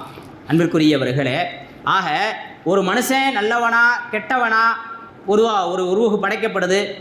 தாயினுடைய கர்ப்பத்தில் 40 நாள் விந்து துளியா, அதற்கு அப்புறம் இரத்த கட்டி, அப்புறம் சதை கட்டி, இப்படி ஒவ்வொன்றா உருவாகுது. இப்படி சதை கட்டியாக உருவானதற்கு பின்பு அல்லாஹ் ஒரு மலக்கை அனுப்பி, இந்த மனிதன் நல்லவனா கெட்டவனா, இவன் எவ்வளவு சம்பாதிப்பான், எங்கே மௌத்தாகுவான், இவனுக்கு என்னவெல்லாம் நடக்கும், இந்த 4 விஷயத்தை பற்றி அல்லாஹ் அங்கே முடிவு செய்ய சொல்கிறான். இப்போ இவர் நல்லவரா கெட்டவரா என்பதும் அந்த ரூஹுக்கு முடிவு செய்யப்பட்டு, இப்போ அந்த சதை கட்டியில் ரூஹை ஊதுங்கள்னு அல்லாஹ் சொல்கிறதாக ஒரு தகவல் பதிவு செய்யப்பட்டிருக்கிறது. ஆக இப்படியாக அன்பிற்குரிய அல்லாஹுவின் நல்லடியார்களே, முக்மீன்களே, இப்போ நல்லவரா கெட்டவரா என்று ரூஹ் ஊதுவதற்கு முன்பே அல்லாஹ் முடிவு செய்கிறான். என்றாலும் நாம வாழும் காலத்தில் நல்லதை நோக்கி பயணிப்போமேயானால் அல்லாஹ் நம்மளை மென்மேலும் நல்லவராக்கி அல்லாஹ் நம்மளை சொர்க்கத்தில் பிரவேசிக்க செய்வான். நாம் தீயதை தேர்ந்தெடுத்து கொண்டால் அல்லாஹ் பாதுகாக்கணும், நரகத்தில் போட்டுருவான். இப்படிங்கிறது நமக்கு விளங்குது. இன்றைக்கி நாம் பார்க்குறோம், உலகத்தினுடைய சூழ்நிலை, நம்மளுடைய அன்றாட செயல்பாடுகள் ரொம்ப மோசமாயிருச்சு, ரொம்ப ஒஸ்டாயிருச்சு. அன்பிற்குரியவர்களை, எல்லா விஷயங்கள்லையும் எது நலவோ அதை விட்டுறோம், எது கெடுதியோ அதைத்தான் எடுத்துருக்கிறோம். நபி ஸல்லல்லாஹு அலைஹி வஸல்லம் சொல்லுவாங்க, உடும்பு பொந்துக்குள்ளே போனாலும் அதை பின்தொடர்ந்து ஒரு கூட்டம் போயிடும் அப்படின்னு சொல்லுவாங்க. ஒரு கூட்டம் இருக்குது, அது உடும்பு பொந்துக்குள்ளே போயிட்டாலும் பின்னாடி போயிடும் அப்படின்னு சொன்ன உடனே, யா ரசூலல்லாஹ், யூத நசராக்களை சொல்கிறீங்களா அப்படின்னவன, ஆம், வேற யாரை சொன்னேன் அப்படின்னு சொல்லுவாங்க. இன்னைக்கு யூத நசராக்கள் என்ன வழியை காட்டுறாங்களோ அதுதான் இன்னைக்கு இனிப்பாக இருக்கிறது, ரொம்ப பிடித்திருக்கிறது. அந்த டேஸ்ட் நம்ம விடலை. எல்லா விஷயத்திலையும் அவர்களுடைய கல்ச்சர் நம்மிடத்திலே பல்கி பெருகி கிடக்கிறது. அல்லாஹ் பாதுகாக்கணும். அன்பிற்குரியவர்களே, இன்ச்சு பை இன்ச்சு, முழம் பை முழம் அவர்களை அப்படியே பின்பற்றுவீர்கள்னு சொன்னாங்க ரசூலுல்லாஹி ஸல்லல்லாஹு அலைஹி வஸல்லம். பாரம்பரியமான இஸ்லாம் என்பது நலவு. இன்ன தீன இன்தல்லாஹில் இஸ்லாம், அல்லாஹ்விடத்திலே உண்மை மார்க்கம், உன்னத மார்க்கம், மேன்மையான வழிகாட்டுதல் இஸ்லாம் தான். அந்த இஸ்லாம் இன்றைய தலைமுறைக்கு புளிக்கிறது. அல்லாஹ் பாதுகாக்கணும். அன்பிற்குரியவர்களே, உதாரணமாக சொல்லணும்னு சொன்னால் நிறைய சொல்லலாம். எப்போ பார்த்தாலும் அஜர்த்தி இப்படி தான் எதையாவது ஒன்று சொல்லிக்கிட்டே இருப்பார். நாம் நம்ம வழியில் தான் இருக்க முடியும். இன்றைய காலத்தில் இதெல்லாம் சகஜம். இன்றைக்கி இதையெல்லாம் விட்டுப்புட்டு எப்படி இருக்கிறது? ஆனால் நாம் போகிற வழி வேற. அல்லாஹ் பாதுகாக்கணும். அன்பிற்குரியவர்களே, நலவுக்கும் நமக்கு வழிகாட்டப்படுகிறது, தீமைக்கும் வழிகாட்டப்படுகிறது. எதை நாம் தேர்ந்தெடுக்கிறோம், எந்த விஷயத்தை நாம் பற்றி பிடிக்கிறோம்? யா அய்யுஹல்லதீன ஆமனு துகுலு ஃபிஸ்ஸில்மி காஃபா, உதுகுலு ஃபிஸ்ஸில்மி காஃபா, பரிபூரணமான முறையில் இஸ்லாத்துக்குள்ள நுழைந்து கொள்ளுங்கள் என்று அல்லாஹ் சொல்கிறான். இன்னைக்கு நாம் அப்படிப்பட்ட ஒரு வாழ்க்கையை தேர்ந்தெடுத்திருக்கிறோமா? கொஞ்சம் யோசிப்பதற்கு கடமைப்பட்டிருக்கின்றோம். பெண்கள்லாம் அதிகமாக வந்திருக்கிறதா ஹஸரத் சொன்னாங்க. சாதாரணமாக ஒரே ஒரு சட்டம், பெண்களினுடைய இத்தாவுடைய சட்டத்தை எடுத்துக்கோங்க. பெண்களுடைய இத்தாவுடைய சட்டம், கணவன் இறந்து போயிட்டா 4 மாதம் 10 நாள் இத்தா இருக்கணுங்கிறது தான் இஸ்லாத்தினுடைய வழிகாட்டல். பெண்கள் நல்லா கவனிக்கணும். கணவன் இறந்து போயிட்டா 4 மாதம் 10 நாட்கள் இத்தா கடைபிடிக்க வேண்டும், அனுஷ்டிக்க வேண்டும் என்பதுதான் இஸ்லாமிய வழிகாட்டல். கர்ப்பஸ்திரியாக இருந்தால் குழந்தையை பெற்றெடுக்கும் வரை, அது ஒரு நாளாகவும் இருக்கலாம், 9 மாதமாகவும் இருக்கலாம். நேற்று கணவன் இறந்தாரு, இன்னைக்கு குழந்தை பிறந்துருச்சு, இதான் முடிஞ்சு போச்சு. போன ரமலானிற்கு பின்பு கணவன் இறந்தாரு, இப்போ குழந்தை பிறக்குதுன்னு சொன்னால் இப்போ தான் அவளுக்கு இதான் முடியும். இப்போ கணவன் இறந்து போன அந்த சூழ்நிலையில் இதாங்கிறது 4 மாதம் 10 நாள். கர்ப்பஸ்திரியாக இருந்தால் குழந்தையை பெற்றெடுக்கும் வரைங்கிறது இஸ்லாமிய சட்டம். ஆனால் இன்னைக்கு பெண்கள்கிட்ட ஒரு சட்டம் இருக்குது, 40 நாள். இந்த சட்டம் எங்கேருந்து தான் வந்துச்சுன்னு தெரியல. இதைத்தான் பெரும்பான்மையானவர்கள் பின்பற்றுகிறார்கள், இதைத்தான் பெரும்பான்மையான பெண்கள் கடைபிடிக்கிறார்கள். அவர்களிடத்தில் இத்தா இப்படி இல்லைம்மா இப்படின்னு சொன்னால் அவருக்கு வேற வேலை இல்லை, இந்த யார் வீட்டுக்குள்ளேயே அடைஞ்சு உட்கார்ந்து இருக்கிறது, அவரை போயிட்டு வர சொல்லுங்கன்னு சொல்கிற சமூகம் இன்று உருவாகிவிட்டது. இப்போ இஸ்லாம் என்பது வேறு விதமாக நம்மிடத்திலே காட்டப்படுகிறது. 40 நாள்னு எங்கேயுமே கிடையாது. அன்பிற்குரிய தாய்மார்களே, சகோதரிகளே, கணவன் இறந்துட்டாரு, உம்ரா போகலான்னு நினச்சிருந்தேன், இப்போ 40 நாள் முடிச்சுட்டு அப்படியே உம்ரா போய்க்கலாமான்னு கேட்குறாங்க. 40 நாள் முடிச்சுட்டு உம்ரா போய்க்கலாமா? உம்ரா போகணுங்கிறது விட கணவன் இறந்தால் 4 மாதம் 10 நாள் வரைக்கும் இதா இருக்கணுங்கிறது குர்ஆனிய கட்டளை. ஒரு பெண்ணுக்கு ஹஜ்ஜு கடமையாகுது எப்போ? ஆணுக்கு போய் வர உடல் சக்தியும் போய் வருவதற்கான உடல் சக்தியும் பொருளாதாரமும் தன்னிறைவை அடைந்திருந்தால், அவருடைய குடும்பத்தினுடைய போய் வரும் வரை உள்ள தேவையை நிறைவேற்றினால் அவருக்கு கடமையாயிரும். ஒரு பெண்ணுக்கு கோடி கோடியா பணம் இருந்தாலும் துணை இல்லாமல் போவது கடமை இல்லை. ஆனால் இன்றைய கவர்மெண்ட் அதை அனுமதிக்குது, நிறைய பெண்கள் போறாங்க. இந்த இஸ்லாம் வேற, அல்லாஹ் பாதுகாக்கும். இன்னைக்கு இஸ்லாம் வேறு மாதிரியாக வழிகாட்டப்படுகிறது. இஸ்லாமிய விழுமியங்கள், இஸ்லாமிய சட்டதிட்டங்கள் காணாமல் போய் கொண்டிருக்கிறது. இப்போ எதை நாம் நல்லதாக கருதுகிறோம்? இப்னு மஸ்ஊத் ரலியல்லாஹு தஆலா அன்ஹு அவங்க சொல்லி காட்டுவாங்க, ஒரு காலம் வரும் சுன்னத்துக்கள் எல்லாம் மௌத்தா போயிடும், பிதஅத்துக்கள் எல்லாம் மக்கள் மன்றத்திலே அழகாக காட்சிப்படுத்தப்படும். இப்போ இன்னைக்கு அப்படித்தான் இருந்துட்டு இருக்குது. ரசூலுல்லாஹி ஸல்லல்லாஹு அலைஹி வஸல்லம் குழந்தைங்க இருக்கிறாங்க, இன்னைக்கு முடி வெட்டுறாங்க. அவர்களுடைய நிலைப்பாடு எப்படி இருக்கு யோசிச்சு பாருங்க. முடி வெட்டுறதினுடைய இஸ்லாமிய வழிகாட்டுதல் என்னன்னு சொன்னால், தலையினுடைய அனைத்து பகுதிகளும் சமமாக இருக்கணும்.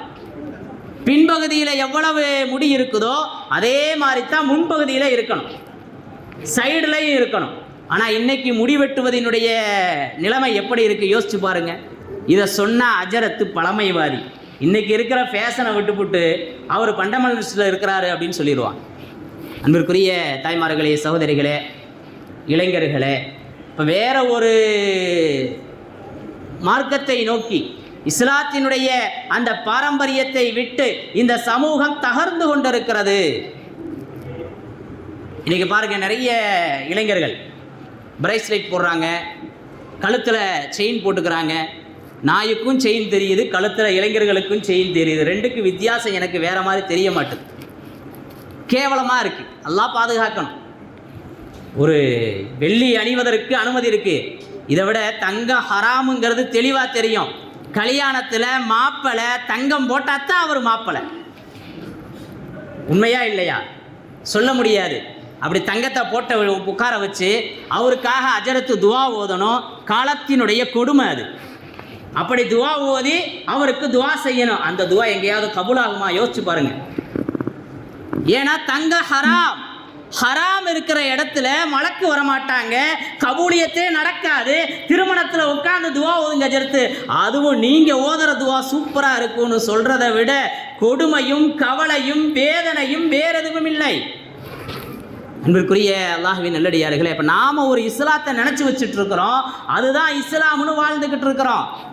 இப்படி நிறைய கல்யாணத்தினுடைய விஷயத்தை பற்றி சொல்ல வேணாம். ஆனால் கல்யாணமே கந்தரகோலமாக போச்சு, கல்யாணமே கந்தரகோலமாக போச்சு. திருமணத்தினுடைய அந்த மஜ்லிஸ்கள் இருக்கிறதே அல்லாஹ் பாதுகாக்கணும். எளிமையான திருமணத்தில் தான் பரக்கத்து இருக்குது. இன்றைக்கி எந்த திருமணமாவது எளிமையாக நடக்கிறது என்று சொல்லும்படியாக இருக்குதா? யோசிச்சு பாருங்கள். இப்போ அது வல்ல நாம் ஒரு இஸ்லாமை நோக்கி போய் கொண்டிருக்கிறோம். அது இஸ்லாம் அல்ல, அது நலவு அல்ல. நாம் வேற சிந்தனையை வேற ஒரு வழியை பிடிச்சி போயிட்டு இருக்கிறோம். அல்லாஹ் பாதுகாக்கணும். அன்பிற்குரிய அல்லாஹ்வின் நல்லடியார்களே, இப்படியாக நிறைய உதாரணங்களை நாம் குறிப்பிடலாம். ரசூலுல்லாஹி ஸல்லல்லாஹு அலைஹி வஸல்லம் நமக்கு அற்புதமாக வழிகாட்டி இருக்கிறாங்க. நிக்காவை பற்றி சொல்கிறோம், அந்நிக்காஹு மின் சுன்னதி அப்படிங்கிறோம். சுன்னத்தான திருமணம் நபியினுடைய வழிமுறை. ஆனால் இன்னைக்கு அதில் எந்த சுன்னத்துமே பேணப்படுறதில்லை. பெண் பார்க்கின்ற அந்த தருணம், ஒரு நாளைக்கு முன்னாடி ஒரு நிச்சயதாரத்தம் நடந்துச்சு. நிச்சயதாரத்தங்கிறதே எல்லாம் நம்மளுடைய இந்த தொப்புள் கொடி உறவினுடைய அந்த சூழ்நிலையில் வந்துக்கிட்டது தான். பொண்ணும் மாப்பிள்ளையும் கன்ஃபார்ம் பண்ணுறோம், சரி ஏற்றுக்கிறோம், அதுக்கு ஒரு துவா ஓதிடுறோம். துவா ஓதினதற்கு பின்பு, நிச்சயதாரத்தம் நடந்ததற்கு பின்பு மாப்பிள்ளைக்கு ஜீனி போடுற ஒரு நிகழ்வு, இதுவும் இஸ்லாத்தில் கிடையாது. ஆனால் அப்படி ஒரு நிகழ்வை அதில் சில சடங்குகள் வேற.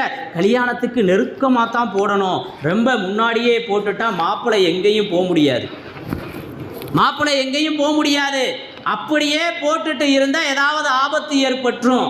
இது இவர்களாக உருவாக்கி கொண்டது, இதற்கு இஸ்லாத்துக்கும் சம்பந்தமே இல்லை. அன்பிற்குரிய அல்லாஹ்வின் நல்லடியார்களே, இப்படி நிறைய விஷயங்கள் சமூகத்திலே புறையோடி கிடக்கிறது. இதுவெல்லாம் நலவுகள் அல்ல. மௌத்துடைய வீடு, தீதார் பார்க்குதல், யோசிச்சு பாருங்க. தீதார் பார்க்கறதுங்கிறது யாரை பார்க்கறது, யாரை பார்க்கக்கூடாது. இன்னைக்கு மௌத்தா போயிட்டா எல்லாரும் பார்க்கலாங்கிற ஒரு சூழ்நிலை. ஆணா இருந்தாலும் சரி, பெண்ணா இருந்தாலும் சரி, வாழும் காலத்தில் யாரை பார்ப்பதற்கு அனுமதி இருக்கிறதோ அவர்கள் தான் பார்க்கணும், அந்த மஹரம் தான் பார்க்கணும், வேற யாரும் பார்க்கக்கூடாது. ஒரு ஆண் மஃபாத் ஆயிட்டாரு, குளிப்பாட்டி வைக்கப்பட்டு எல்லா ஊரில் இருக்கிற எல்லா பெண்களும் வந்து பார்க்குறாங்க. இது எப்படி கூடும்? இது எந்த ஷரியத்தில் இருக்குது? இது எப்படி நலவாகும்? யோசித்து பாருங்களேன். இதெல்லாம் சொல்கிறதுக்கு முடியல, சொல்ல முடியாத ஒரு சூழ்நிலையில் தர்ம சங்கடமாக இருக்குது. இன்றைக்கி நிறைய நம்மின் மீது முஹப்பத்தானவர்கள்லாம் இருக்கிறாங்க. இப்போ அவங்களுக்கெல்லாம் நல்லதை சொல்லணுமா இல்லையா? நாம் நினைக்கக்கூடிய இஸ்லாம் வேறு, ஆனால் இஸ்லாத்தின் அடிப்படை என்பது வேறு. என்னைக்குமே அந்த பாரம்பரியம் தான் நிலைத்து நிற்கும், அதுதான் உண்மையானது. இது நமக்கு கிடைத்த மிகப்பெரிய கிஃப்ட். கையில் வெண்ணையை வச்சுக்கிட்டு நெய்க்கு அலைஞ்சானா அப்படின்னு தமிழில் ஒரு பழமொழி சொல்லப்படும். இஸ்லாம் என்பது அற்புதம், அற்புதத்திலும் பேரற்புதம். அப்படிப்பட்ட அழகான அழகை வைத்துக்கொண்டு அசிங்கத்தை நாம் தேடிக்கொண்டிருக்கிறோம், அந்த அற்புதத்தை தூக்கி தூர எரிந்து கொண்டிருக்கிறோம்.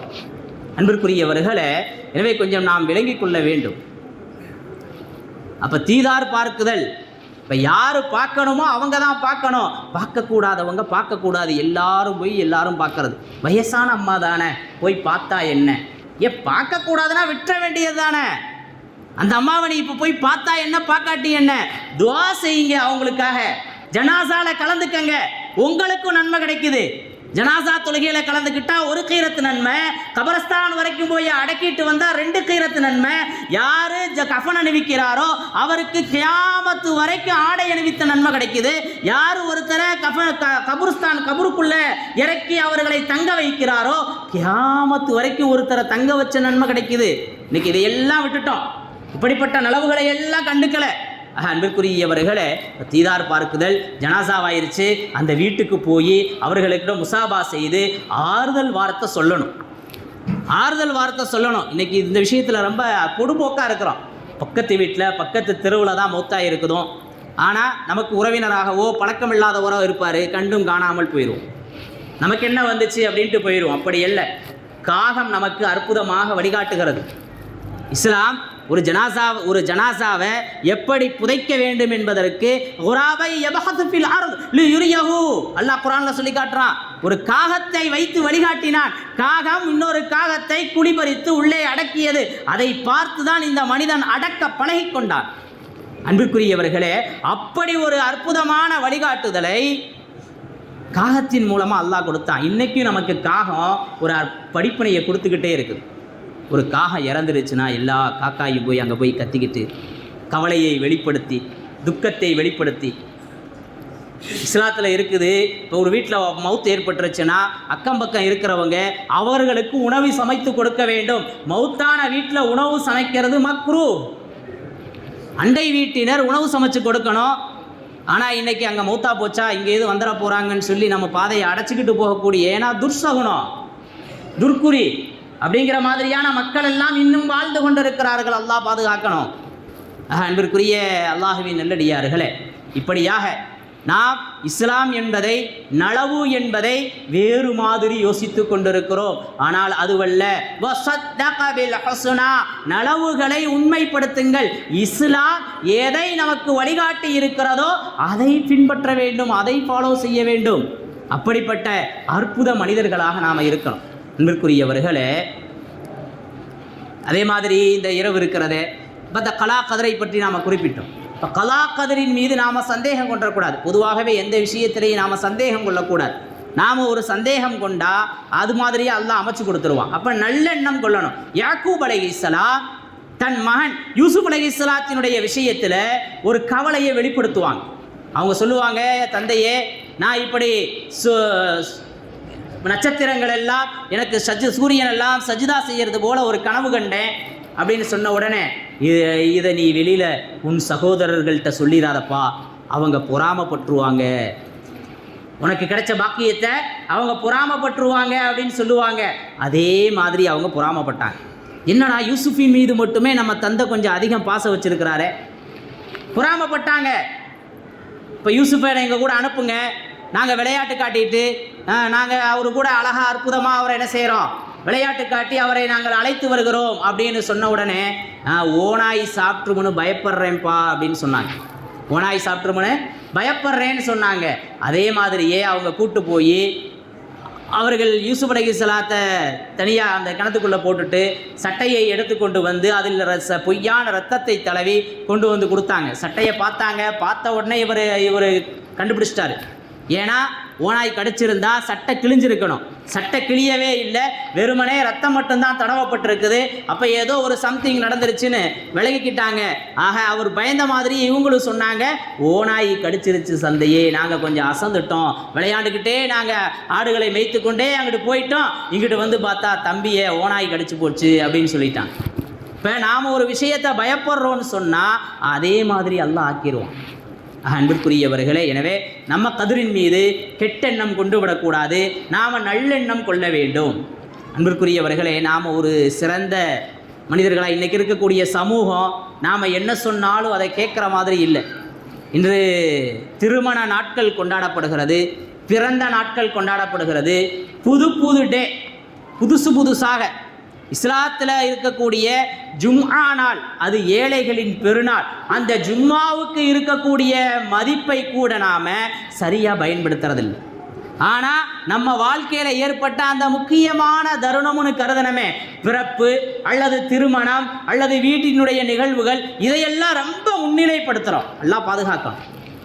ஜும்ஆவுடைய நாளில் அது ஏழைகளின் பெருநாள்னு சொன்னதுக்கு பின்னாடி இதை விட வேறு சிறப்பு என்ன வேண்டும்? இஸ்லாத்தில் மகிழ்ச்சிக்குரிய நாள், மகிழப்பட வேண்டிய நாள் இரண்டு. ஒன்று ரமதானினுடைய பெருநாளும் பக்ரீதுடைய பெருநாளுமாக இருந்து கொண்டிருக்கிறது. அப்படிப்பட்ட அந்த பெருநாளுடைய லிஸ்ட்டில் அல்லாஹ் இந்த உம்மத்தே முஹம்மதியாவிற்கு ஜும்ஆவுடைய தினத்தை தந்திருக்கிறான். இன்னைக்கு அந்த ஜும்ஆவுடைய தினத்தை நாம் எந்த அளவுக்கு கண்ணியப்படுத்துகிறோம், எந்த அளவிற்கு மதிக்கிறோம்? பாங்கு சொல்லப்பட்டால் வியாபாரத்தை விட்டுறணும். குர்ஆனிய கட்டளை. மத்தியன் அல்லாஹு அக்பர்னு ஜும்மாவுக்கு அழைச்சிட்டாருன்னு சொன்னால் வியாபாரம் செய்வது மக்ரூஹு தஹ்ரீம், ஹராமுக்கு நெருக்கமானது. ஹராமுக்கு நெருக்கமான அந்த வியாபாரத்தில் பரக்கத்து ஏற்படுமா? வரலான்னு இருந்தேன் அஜர்த்துங்க, ஒரு கஸ்டமர் வந்துட்டாரு, விட்டுட்டு வர முடியலை, அதனால் ஜும்மாவே தொழுகலை சொல்கிற சகோதரர்கள் இருக்கிறாங்களா இல்லையா? கடையை மாற்றுறதுக்கு ஆள் இல்லை. 3 ஜும்ஆவை தொடர்ந்து விட்டால் அவர் குஃப்ரியத்தில் போயிட்டார். அல்லாஹ் பாதுகாக்கணும்.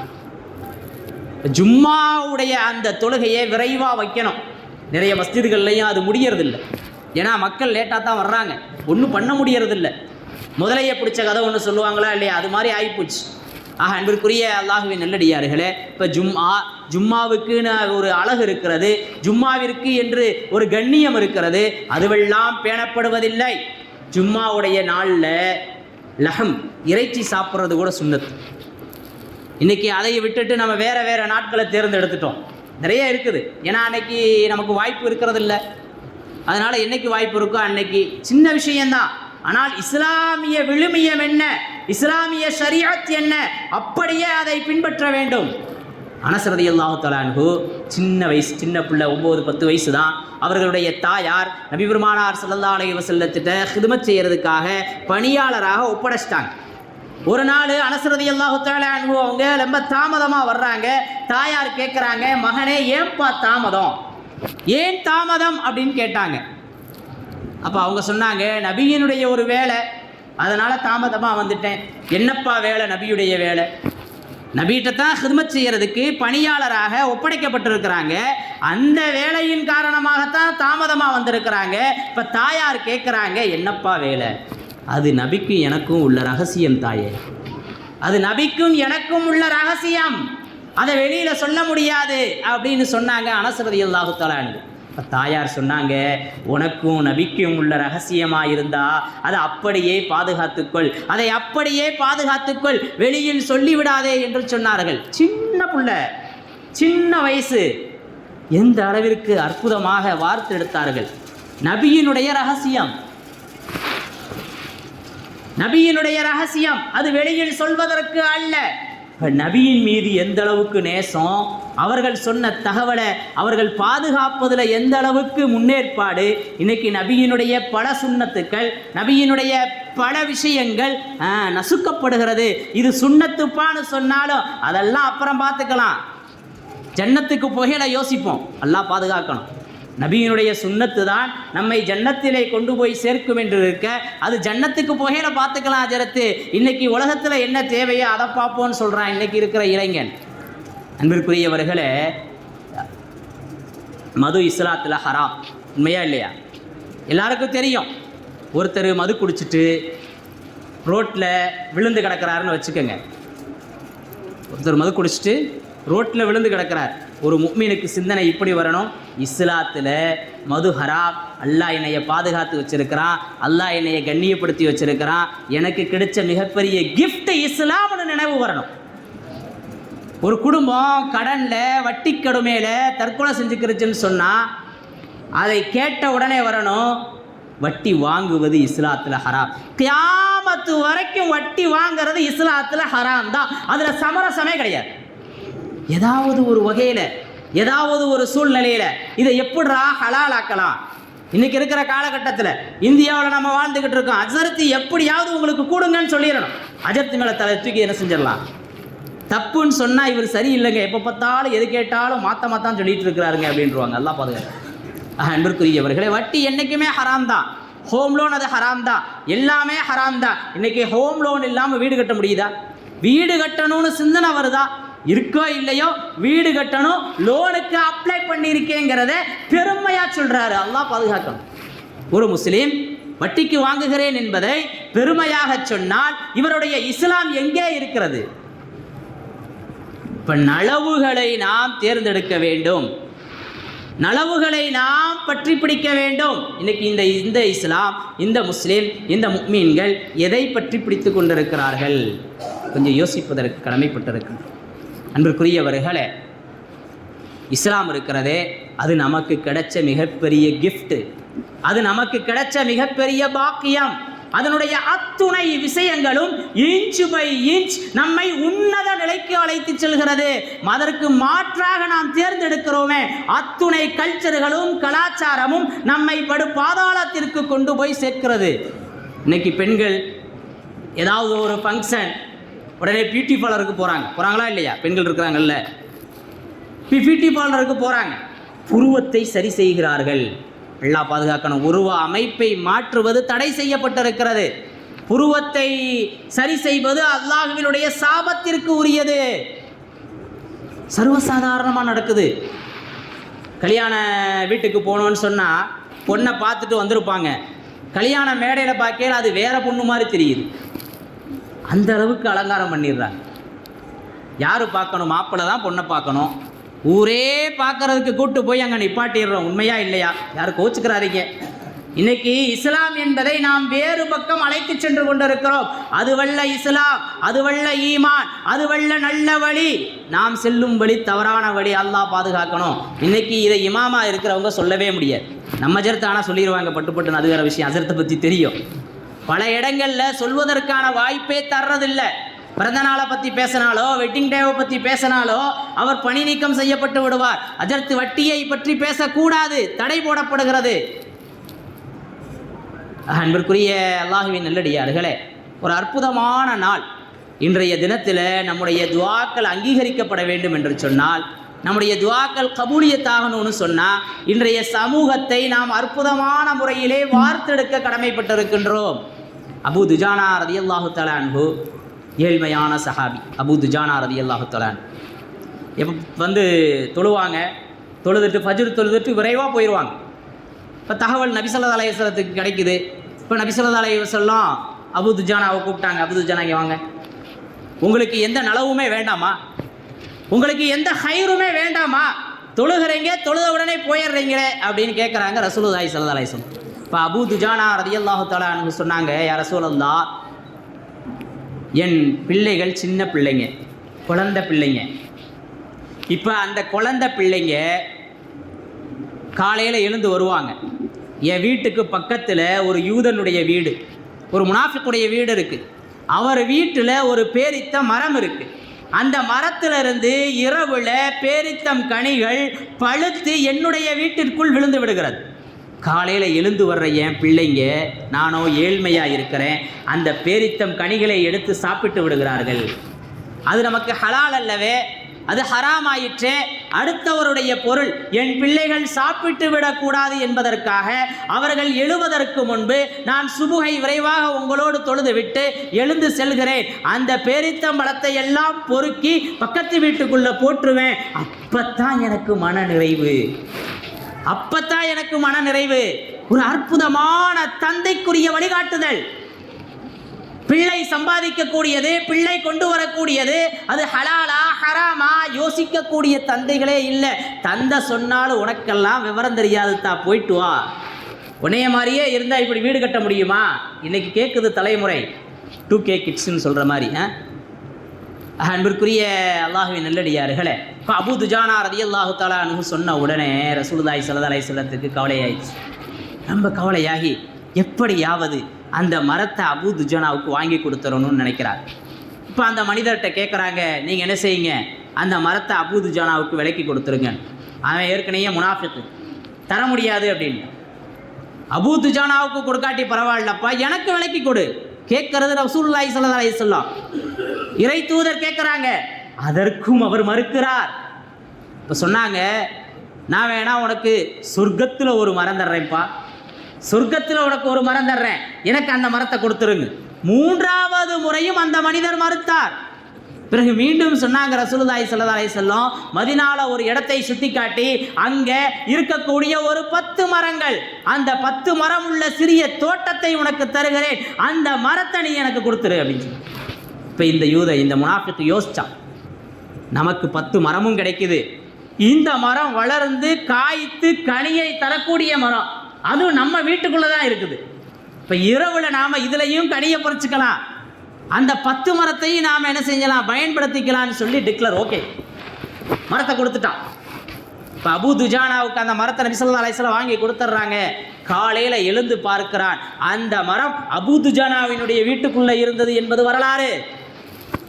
நலவை பேணினால், ஹலாலை பேணினால் அல்லாஹ் நமக்கு ரிஸ்க அரியாபுரத்திலிருந்து கொடுத்துருவாங்கிறது இல்லை, நம்மளை அல்லாஹ் ஹலாலாகவே வாழ வைப்பான். அபூ துஜானாவிற்கு நிகழ்ந்ததா இல்லையா? இன்றைக்கி வீடு கட்டணுன்ற உடனே லோன் எப்படி வாங்குறது, எப்படி அதை செய்யறது, அதுக்கு என்ன வழி, அவர் எப்படி வாங்கினார், அவர் எப்படி பேங்க்கில் போய் மூவ் பண்ணார். அல்லாட்ட வருவோம் 2 ரக்காத் தொழுவோம், இறைவா நான் சம்பாதிச்சிருக்கிறேன், இடம் வாங்கியிருக்கிறேன், இப்போ வீடு கட்டலான்னு இருக்கிறேன், ஒன்று எனக்கு நான் ஹலாலான முறையில் அதை எந்த சிரமமுமே இல்லாமல் நான் கட்டணும், அதுக்கு வழி செய்டா அப்படின்னு கேட்டவர்கள் எத்துணை பேர். அபூ துஜானா ஹலாலை பேணனாங்க, தன்னுடைய பிள்ளை ஹராமாயிடக்கூடாதுன்னு யோசிச்சாங்க. அவர்கள் அல்லாஹுக்குரிய கடமையையும் நிறைவேற்றினார்கள், பிள்ளைகளையும் அங்கு பாதுகாத்தார்கள். அல்லாஹ் அந்த சொத்தை, அந்த பொக்கிஷத்தை அவர்களுக்குரியதாக்கிட்டார். உண்மையா இல்லையா? இன்னைக்கு நமக்கு இந்த பேணுதல் இருக்கிறதா, இந்த சூட்டிக்கை இருக்கிறதா? இஸ்லாத்தின் மீது உண்டான அனஸ் ரலியல்லாஹு தஆலா அன்ஹு நபியினுடைய சிர்ரை, ரகசியத்தை எப்படி பாதுகாத்தார்கள்? இது நபியினுடைய வழிமுறை, நபியினுடைய சுன்னா என்று சொன்னாலும் அதை நாம் காது கொடுத்து கேட்கறதில்லை. அது காது கொடுத்து, சின்ன பிள்ளை தானங்க, போனால் போயிட்டு போகுது, இங்கிட்டு 2 கோடு இங்கிட்டு 2 கோடை போட்டு தான் வெட்டுறான் முடிய, சின்ன பிள்ளைங்க, அப்போதாங்க பார்க்க அழகாக இருக்குது. இன்னைக்கு இதுதான் ட்ரெண்டு, இன்னைக்கு இதுதான் ட்ரெண்ட். அல்லாஹ் பாதுகாக்கணும். யா அய்யுஹல்லதீன ஆமனு கூ அன்ஃபுஸக்கும் வ அஹ்லீக்கும் நாரா, உங்களையும் உங்கள் குடும்பத்தார்களையும் நரக நெருப்பை விட்டும் பாதுகாத்து கொள்ளுங்கள் அப்படின்னு அல்லாஹ் குர்ஆன்ல சொல்றான். இன்னைக்கு நாம நம்ம பிள்ளைகளை நரக நெருப்பை விட்டும் பாதுகாக்கிறவர்களாக வளர்க்குறோமா? யோசிச்சு பாருங்க. அன்பிற்குரிய அல்லாஹுவின் நல்லடியார்களே, ரொம்ப தர்மசங்கடமான ஒரு சூழ்நிலை, ரொம்ப சமூகம் வேறு திசையை நோக்கி சென்று கொண்டிருக்கக்கூடிய இந்த சூழ்நிலையிலே இந்த இரவை அல்லாஹ் நமக்கு பரக்கத்தாக்கி வைக்கணும். இனி வரக்கூடிய காலகட்டங்களில் நாம் என்ன செய்யணும்? இஸ்லாத்தினுடைய விஷயங்களை அப்படியே அழகாக படம் பிடிக்க வேண்டும். நம்மை பார்த்து பிற மனிதர்கள் இஸ்லாம் அற்புதம் என்று சொல்லணும். இன்றைக்கி முஸ்லீம்னா வீடு இல்லை, பல நகரங்களில் அதுதான் உண்மையான நிலை. பாய்க்கு வீடு இல்லை, எவ்வளவு கஷ்டப்படுறாங்க தெரியுமா? ஏன்? பாயிட்ட சுத்தம் இல்லை. ஆனால் சுத்தத்தினுடைய முன்னோடி இஸ்லாம் தான். முதல் பாடமே இஸ்லாத்துல சுத்தம் தான். யா அய்யுஹல் முத்தஸ்ஸிர் கும் ஃபஅன்திர் வ ரப்பக ஃபகப்பிர். அல்லாஹ் நபியை பார்த்து சொல்றான், யா அய்யுஹல் முத்தஸ்ஸிர், போர்வை போர்த்தியவரே, கும் ஃபஅன்திர், எந்திரிங்க, எச்சரிக்கை செய்யுங்க, வ ரப்பக ஃபகப்பிர், இறைவனை துதியுங்கள், வ சியாபக ஃபதஹிர், உங்களுடைய ஆடைகளை சுத்தம் செய்து கொள்ளுங்கள். ஃபிக்ஹுடைய பாடத்தில், ஷரியத் மார்க்க சட்டத்தினுடைய பாடத்தில் சுத்தம் தான் முதல்ல. தொழுகையினுடைய பாடத்துக்கு முன்னாடி சுத்தம், தொழுகையினுடைய பாடத்திற்கு முன்பாக சுத்தம் தான் பாடமே. தஹாரத், எப்படி சுத்தம் செய்வது, சுத்தத்திற்கு விளக்கம் தந்த மார்க்கம் இஸ்லாம். ஒளிச்செஞ்சு கழுவுறமே, அந்த கழுவிய நீர் இருக்கிறதே அது புழங்கப்பட்ட நீர். எங்கேயுமே இப்படி ஒரு சட்டம் இல்லை. அன்பிற்குரியவர்களே, இன்னைக்கு நாம் வேர்க்குது, வேர்வை வேர்த்து அதை நாம் அசுத்தம்னு சொல்கிறோம். வியர்வை அசுத்தம் கிடையாது, வியர்வை அசுத்தம் கிடையாது. யூரின், மலம், ஜலம் அல்லது விந்து துளி, இதுதான் அசுத்தம். இது வெளியே ஆனால் குளிக்கணும், கழுவணுங்கிறது சட்டம். ஆனால் வேர்வையை அசுத்தம் கிடையாது. ஒருத்தர் ரொம்ப வேர்வையோட அப்படியே தொழுதா தொழுக கூடும் தான். வேர்வாசம் இன்னைக்கு கசகசன்னு போச்சு, எப்படி, அதனால் தொழுகலை நான். வியர்வை அசுத்தம் இல்லை, அந்த வியர்வை ஹலால், அது பரக்கத்தினுடைய நீர். ஏன்னா உழைத்து உண்பது இஸ்லாம் சொல்லக்கூடிய அற்புதமான வழி. தலபுல் ஹலால், ஹலாலான முறையில் கசபுல், யார் வியாபாரம் செய்கிறாங்களோ, உழைக்கின்றார்களோ, அந்த வேர்வை இருக்கிறது, அது ஒரு அற்புதம். அது அத்தர், நறுமணத்திற்குரியது. அதனால் அசுத்தமாகாது உடம்பு. அந்த வேர்வை பட்டு ஆடையில் நாற்றம் வந்தால் கூட அந்த ஆடையில் தொழுகலாம். இன்னைக்கு நமக்கு நவீனங்கள், உடனே ஆடையை மாற்றிக்கொள்வதற்கான வசதி வாய்ப்புகள் இருக்கிறது. ஆனால் அப்படி ஒருத்தருக்கு சூழ்நிலை அமைஞ்சா வியர்வையை காரணம் காட்டி தொழுகையை விட வேண்டியதில்லை. ஆனால் சிறுநீர் ஆடையில் பட்டுருச்சு, இப்போ அந்த ஆடையில் தொழுக முடியாது. அப்போ ஒரு முஃமின், ஒரு முஸ்லீமு எப்போதுமே சிறுநீர் ஆடையில் படாத வண்ணம் தான் இருக்கணும். இன்னைக்கு எத்துணை முஸ்லீம்ஸ் போகிற இடத்துல, உட்கார்ந்த இடத்துல நின்றுக்கிட்டே போகக்கூடிய ஒரு சூழ்நிலை. அது இஸ்லாத்திற்கு அழகு அல்ல, இஸ்லாமியர்களுக்கு அழகு அல்ல, அது நலவு அல்ல. நலவை நாம் பற்றி பிடிக்க வேண்டும். அல்லாஹ் நமக்கு நலவை பற்றி பிடிக்கக்கூடிய ஒரு சூழ்நிலையையும் வாய்ப்பையும் விளக்கத்தையும் தர வேண்டும். அன்பிற்குரிய அல்லாஹ்வின் நல்லடியார்களே, ஒரு அற்புதமான இரவு அல்லாஹ் நமக்கு இந்த இரவை வழங்கி இருக்கின்றான். எனவே இந்த இரவு அல்லாஹ்வினுடைய அருளை பெற்றுத்தரக்கூடிய இரவாக இருந்து கொண்டிருக்கிறது. நபி ஸல்லல்லாஹு அலைஹி வஸல்லம் இந்த இரவில் ஜன்னத்துல் பக்கீஅக்கு போனாங்க. அங்கு இருக்கக்கூடிய அந்த மக்பராவோட கபராளிகளுக்காக துவா செஞ்சாங்க. ஆயிஷா நாயகி எந்திரிச்சு பார்ப்பாங்க, நபியை காணலை, அப்படியே தேடுவாங்க. தேடி பார்த்தா நபி ஸல்லல்லாஹு அலைஹி வஸல்லம் ஜன்னத்துல் பக்கீல இருப்பாங்க. வருவாங்க ஆயிஷா நாயகி, நபி ஸல்லல்லாஹு அலைஹி வஸல்லம் கேட்பாங்க, என்ன ஆயிஷா, உன்னுடைய கணவர் வேறு எங்கேயாவது சென்று விட்டார் என்று நினைத்தாயா, உன்னை ஏமாத்திட்டாருன்னு நினச்சிட்டியா, வேற மனைவி, ஏன்னா அவங்களுக்குரிய அந்த நாள், அந்த மனைவிக்கு நிறைவேற்ற வேண்டிய நாள், அந்த நாளில் பக்கத்தில் ஆளை காணா, இப்போ வேற எங்கேயோ போயிட்டாங்கன்னு நினச்சிட்டியா அப்படின்னு கேட்டதாக வரலாற்றில் பதிவு இருக்கிறது. இப்போ நபி ஸல்லல்லாஹு அலைஹி வஸல்லம் அன்றைய தினத்தில் அந்த கபராளிகளுக்காக துவா செஞ்சாங்க. அப்போ வாழ்க்கையில் வருஷத்தில் ஒரு நாள் கபராளிகளுக்காக துவா செய்யணும். இது சுன்னத், இஸ்லாத்தினுடைய சுன்னத். அன்பிற்குரியவர்களே, இந்த சுன்னத்து நம்ம இடத்துல இருக்கிறதா? நாம் நெருங்கிய உறவுகள் யாராவது வஃபாத்தானா கபரஸ்தானுக்கு போவோம், இல்லை ஏதாவது ஒரு நாளில் நாம் போய் அங்கே இருக்கிறவங்களுக்காக துவா செய்வோமான்னு சொல்கிறேன். மெனக்கெட்டு தனிப்பட்டு யாரும் போய் துவா செய்கிறது இல்லை. அதுதான் பெரும்பான்மையான மக்களினுடைய இயல்பு. இப்போ நம் தந்தைக்காக, நம்முடைய மூதாதையர்களுக்காக துவா செய்யணும். அதற்கான ஒரு வழி வாய்ப்பாக இந்த தினம் இருக்கிறது. இன்றைய தினத்தில் கபருக்கு போகிறதுங்கிறது நபியினுடைய ஒரு சுன்னா. இன்றைக்கி அதில் கூட பல விஷயங்கள் பூந்துருச்சு, பல அனாச்சாரங்கள், பல தேவையில்லாத சிந்தனைகள், பெருமையை நிலைநாட்டக்கூடிய நிகழ்வுகள். கபருக்கு போய் நமக்கும் மவுத்து இருக்குது, நாமளும் ஒரு நாள் இறந்து போயிடுவோம், இப்படி புதைக்கப்பட்டுருவோம், நாளைக்கு நம்ம பிள்ளை நமக்கு துவா செய்யணும், இப்படிங்கிற சிந்தனையெல்லாம் போய் நீயா நானாங்கிற மாதிரியான பலவிதமான மனக்கசப்பான அடையாளங்கள் அல்லாஹ் பாதுகாப்பான். அன்பிற்குரிய அல்லாஹ்வின் நல்லடியார்களே, இன்றைய இரவில் நீ முழுவதுமாக வணங்குவது, இன்றைய இரவை கபூல் செய்வது, இந்த இரவினுடைய அத்துணை நேரங்களையும் வீணாக்காமல் பாதுகாப்பது, அல்லாஹ்விடத்திலே கையேந்தி கேட்பது, அல்லாஹ் தருவதற்கு தயாராக இருக்கிறான். அல்லாஹ் அந்த வாய்ப்பை பயன்படுத்தி கொண்டவர்களாக ஆக்கி வைப்பானாக.